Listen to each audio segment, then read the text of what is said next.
Hey everyone, today I'm going to show you how to enable and disable the preview feature in OBS Studio. Without any further ado, let's get started. First, you'll want to open your OBS application on your computer.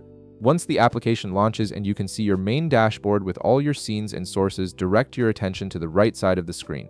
This is where you'll find the controls that manage how OBS displays your content before it goes live. On the right panel of your screen, look for a button labeled Studio Mode. This feature is incredibly useful because it allows you to preview your scenes and make adjustments before they appear in your actual stream or recording. It essentially gives you a backstage view where you can set up transitions, check your sources, and ensure everything looks perfect before your audience sees it. Go ahead and click on Studio Mode to enable the preview function. Once you click this button, you'll notice your OBS interface changes.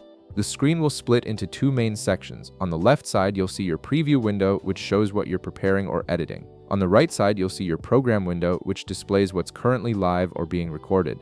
This dual view setup is perfect for content creators who want more control over their production quality and need to make seamless transitions between different scenes without showing the editing process to their viewers. Now, if you ever want to disable Studio Mode and return to the standard single view interface, the process is just as simple. Simply click the Studio Mode button again. This will toggle the feature off and return your OBS interface to its default layout with just one main preview window.